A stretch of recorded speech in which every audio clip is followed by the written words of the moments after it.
persona this, persona that, is what most people are saying about Atlus's latest game release, Metaphor ReFantazio. Don't get us wrong, we love Persona here. In fact, we just made a Persona 3 video pretty recently, linked up there.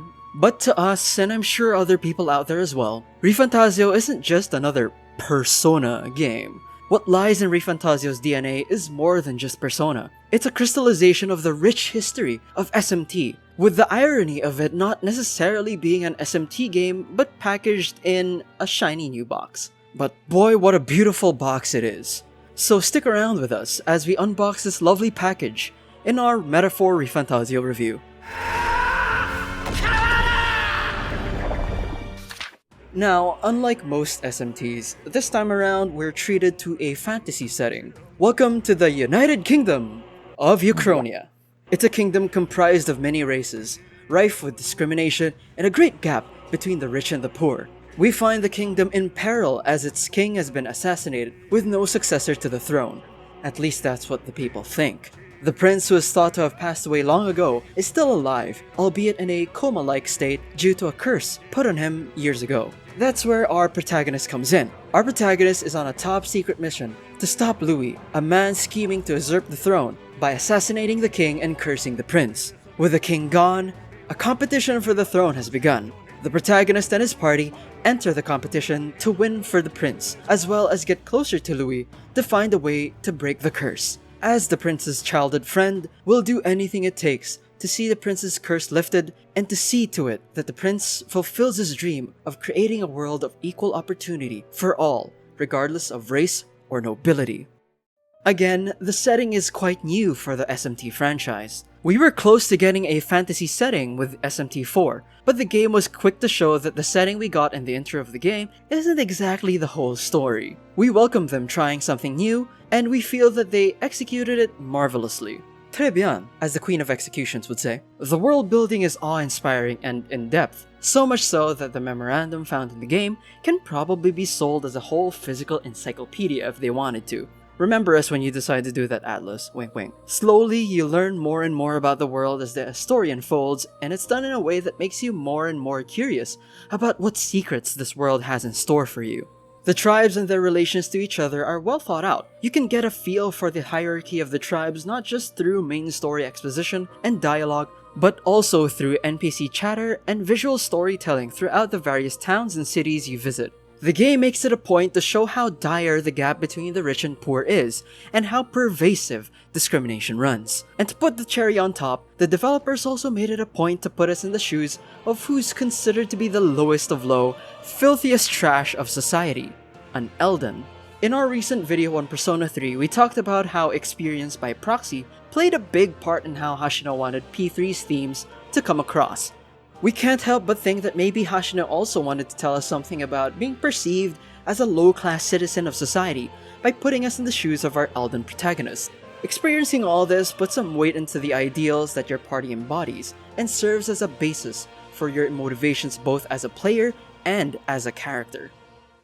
The idea of obtaining power to shape the world to your ideal has been a recurring theme in Shin Megami Tensei games. Characters in these games are always discontent with how the world works in some way. However, what makes ReFantazio different is that it shows us what's wrong with the world in a more visceral, maybe even more relatable, realistic way than the usual mainline SMTs do. Ironic if you consider the fact that a fantasy setting feels realistic and relatable, but even that's in theme with the game. The main characters are all unique, diverse, and endearing in their own ways. The characters also have well-established reasons for why they act the way they do. This doesn't apply to just the party characters and major characters, but also to the side characters, like a merchant who wants to be king to remove taxes and tariffs because it's good for business, or someone from the lower tribes wanting to be king to get back at the nobility that's done nothing but take advantage of them. While the setting is bleak, ReFantazio does a good job of showing slice-of-life moments with your party that bring just the right amount of levity to balance out the tone.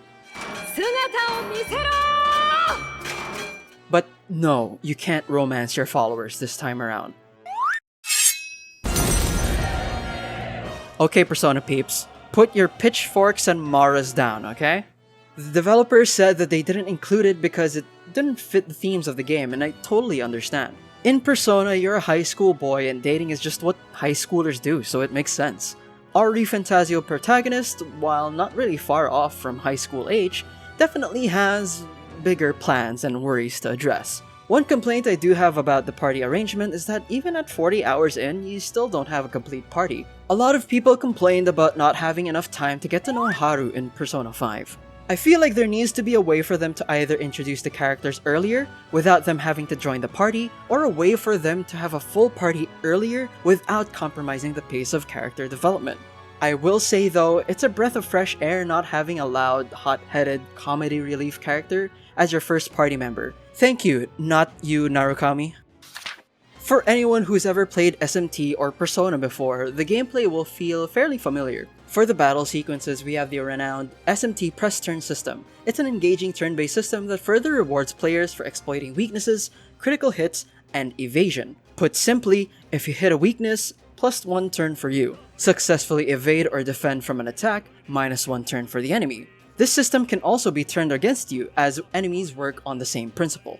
As such, it's very important to know your enemy as well as your own strengths and weaknesses. We would put the difficulty level of ReFantazio closer to SMT than Persona. Some enemies will body you or at least give you a hard time if you make a wrong move or come in with an archetype that's a poor matchup. But ReFantazio is also more lenient than the typical SMT. For example, the continue system is a lot more forgiving, letting you continue from right before the battle. There's a mechanic where if you're strong enough, you can just defeat an enemy by attacking them on the map. Doing this gives you the resources and experience without going into a proper battle, making it easier to grind dungeons. There's also the informant who can give you info about a specific dungeon you're looking to enter, to help you set up your archetypes and skills accordingly. All this makes for a convenient gameplay experience while at the same time providing an enjoyable challenge. Speaking of archetypes, Atlas found another way to use a Jungian concept as a supernatural power-up. Archetypes are mysterious powers that you and your party have awakened to, allowing you to transform and perform powerful magic. It feels like a throwback to another SMT classic on the PS2, Digital Devil Saga. But unlike Digital Devil Saga, you're not stuck to just one transformation per character. ReFantazio gives you the chance to use any archetype you deem necessary as long as you've unlocked them. Each archetype has a specialty and use case. Some archetypes are damage dealers and some are supporters. Some specialize in physical offense and some in magical offense, etc. But you can also augment your base archetype with the skills that you already learned from other archetypes. So for example, if you want to use a specific skill, because a dungeon you're currently exploring has a lot of enemies weak to it, but you're leveling up a different archetype, that archetype can just inherit that one specific skill from another archetype. It's also not permanent, so you can keep changing up your skills to fit the situation. It provides the gameplay with a lot of versatility and gives the players various ways to tackle a problem, keeping gameplay fun and fresh throughout the hours that you'll be playing this game for. How do you obtain new archetypes? By acquiring followers and cultivating your bonds with them. This portion more or less works like Persona's social link system. Just like Persona, ReFantazio has a time system where doing certain activities moves time along, and you have a finite amount of time to complete important missions. In between all that, you can use your time to do side quests, grind in dungeons, buy equipment, improve your royal virtues, or work on bonding with your followers. They tweak the follower system to work differently compared to social links. First and most obvious is that the max bond level is 8, as opposed to the usual 10. Along with that, they've made it so that there are no wrong answers, only optimal answers. What does that mean? Well, it means that as long as you've activated a bond event, you will increase your bond level no matter what dialogue choice you pick. However, better answers will net you more mag after the event, the resource needed to improve your archetypes. This streamlines the follower system so that you don't have to mull over being a yes man or a people pleaser just to increase your follower level. It also makes for a more genuine feeling experience where you don't have to be an ass-kisser all the time. Honestly, I feel like Persona 6 should have a system like this so we can have a more natural interaction with our social links. With those changes in place, maxing out followers is easier to do even on a first-time playthrough. This is par for the course for Atlas by now, but that UI design is just wow. It's very visually appealing while still being very easily readable. You can tell that the UI is carefully thought out with great attention to detail. Best example for me is the Royal Virtues screen. Not only is it functional, letting you see incremental increases when you try to improve them, but it's also incredibly on theme. The more you level up your Royal Virtues, the more the graph grows into a crown, visually showing how fit you are to be king in more ways than one.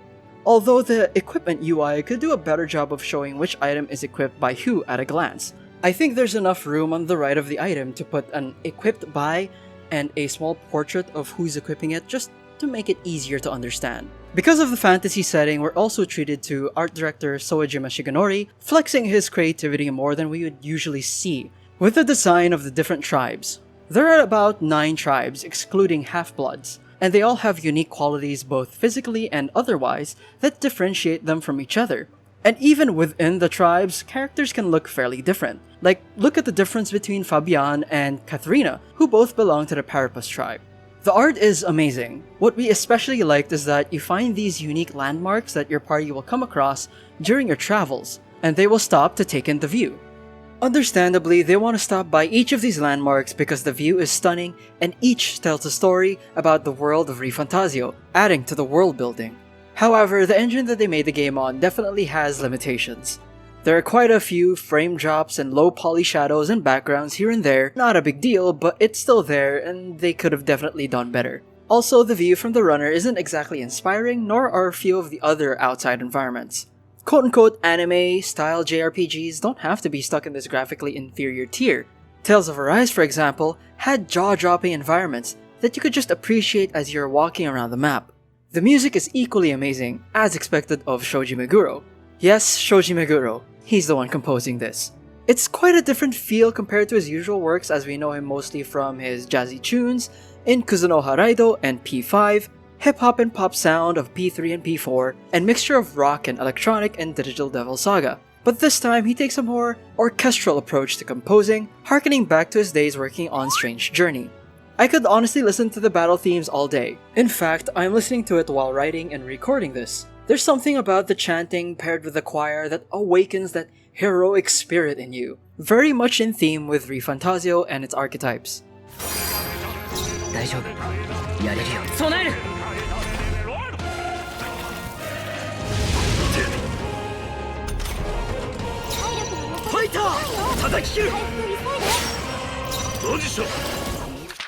As we said at the beginning of this video, Metaphor ReFantazio is a culmination of SMT's rich history up to this point. It's more than just Persona taken to the next level, or whatever else people are using to describe this game. The legendary trio of Hashino, Soejima, and Meguro have taken their years of experience working on SMT to, paradoxically, create something that's not SMT, but carries so much of its DNA with it. Metaphor ReFantazio brings us an amazing, thought-provoking story full of endearing characters who live in an equally interesting and intriguing world. The archetype system provides engaging battles and a progression system that leaves you wanting to see what's next. The follower system builds on Persona's social link mechanics and improves it to feel more natural and less of a hassle. The art and music are just the sweet icing on top of this already wonderful cake. For that, we're giving Metaphor ReFantazio a 96. It's been a while since an Atlas game got me nerding out like this, so kudos to them for lighting that fire within me. But what about you? What do you think of Metaphor ReFantazio? Should they have kept the romance? Feel free to have that debate down below. Rest assured, this won't be the last time we talk about ReFantazio, so go down there and give us a like and subscribe. Maybe check out some of our other videos on Persona and SMT. Until next time, this has been Game8, signing off.